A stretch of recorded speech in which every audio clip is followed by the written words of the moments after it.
Moving on now, and it's time for Focus. As China marks 20 years since the return of Hong Kong, the battle for democracy continues to drive a wedge between them. The one country, two systems arrangement is set to continue for another 30 years. The younger generation is speaking out on what it calls Beijing's increasing influence, but not everyone supports the protesters' cause. Our reporters Oliver Ferry, Antoine Védéier and Angélique Forget met two young people in Hong Kong who take a very different view on the future for democracy there. This year. They were born in 1997, the year of the handover of Hong Kong by Britain to China. Xi wants Hong Kong to keep its distance from the mainland, while he cannot see a future for the city without China. For the past 12 months, Ho Hoi has been an activist with Demosisto, a political party founded by Hong Kongers of her generation. On the 1st of July, she'll take to the streets to champion the cause of Hong Kong democracy. We put together this flyer to hand out on the 1st of July for the 20th anniversary of the handover. We'll be asking people to join our demonstration. One of their chief demands is greater autonomy for Hong Kong. The youngsters in Demosisto are alarmed to see Beijing increasingly exert its grip on the city as liberties are eroded. We don't want Hong Kong to become just another Chinese city. The message we want to send to the authorities over in Beijing is that Hong Kong is a case apart. Thomas is not a member of any political party. On the 1st of July, he won't be protesting. He'll be sitting at home watching the anniversary ceremony on television, proud that the President of China will be in attendance. I'm really excited. It's great that the Chinese president is coming to Hong Kong for an occasion like this. Xi Jinping is our president, the president of our country, and Hong Kong is a part of China, so of course Xi Jinping is the president of Hong Kong people. It's the first time since he came to office in 2012 that President Xi has visited Hong Kong. For Thomas, who studies political science, it's symbolic because he says without China, Hong Kong would be nothing. Hong Kong has no natural resources, no water. It produces no electricity, no coal. All these resources come from continental China. Without China, we'd have to import everything from abroad. We wouldn't be stable or prosperous like we are today. Since 1997, Hong Kong has been governed under the principle one country, two systems. This means that though it is Chinese territory, it keeps its own flag, currency and legal system. It's a temporary arrangement in place until 2047. In that year, Hong Kong will become fully part of China. It's a future that worries Ho Hoi.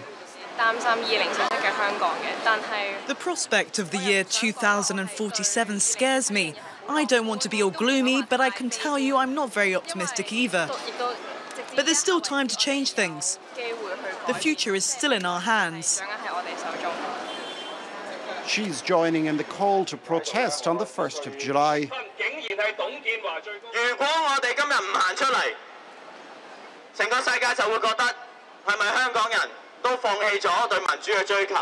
Ho Hoi is demonstrating alongside Nathan Law, the youngest ever member of the city's Legislative Council and a leader of the Umbrella movement in 2014.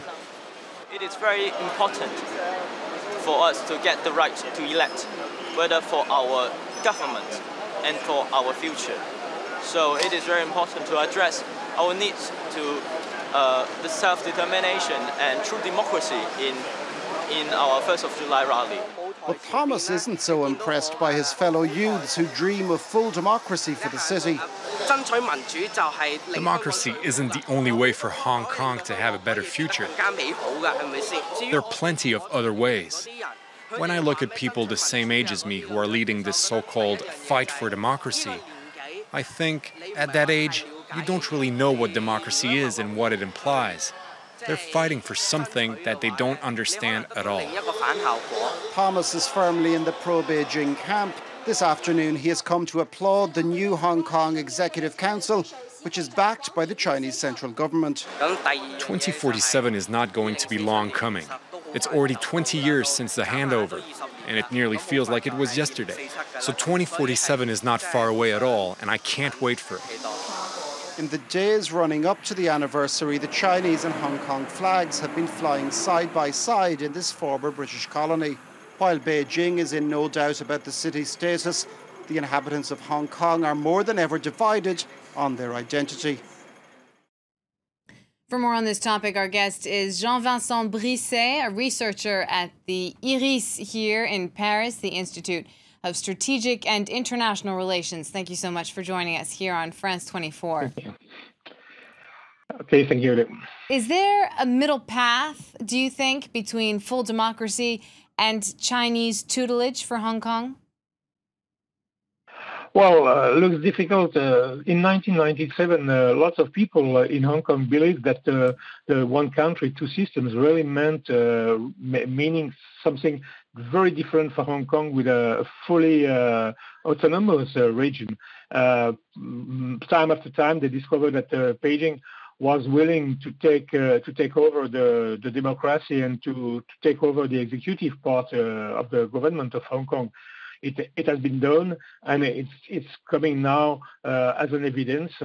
There is also another problem, is that Hong Kong was so different from the rest of the mainland 20, 30, 40 years ago, and now Hong Kong is not changing that much, but the big cities on the mainland are changing every day, and they are going closer and closer to Hong Kong, which means the place of Hong Kong is no longer so different.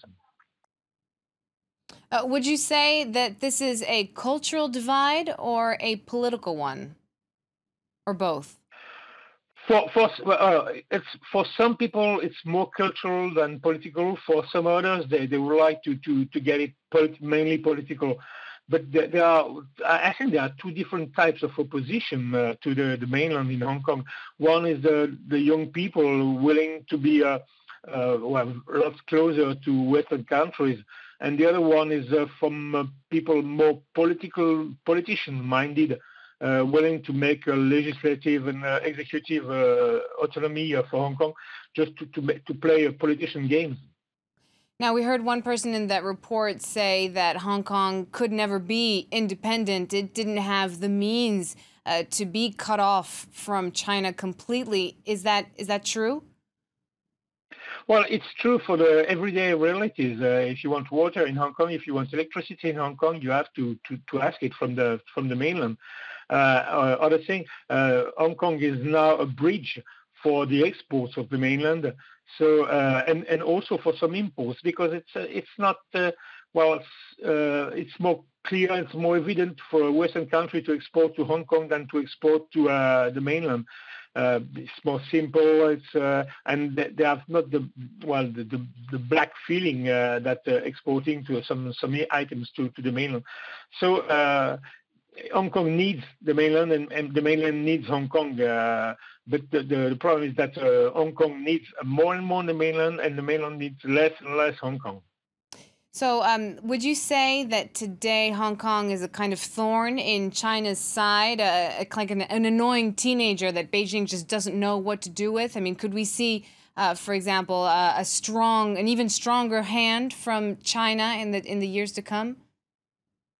Well, the hand is already very heavy, but more or less concealed.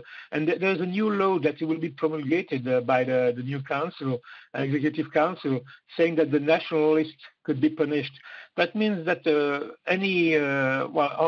Beijing can design anybody, any people as a nationalist, and to get him away from the rest of the population with some good reasons or not, but some reasons.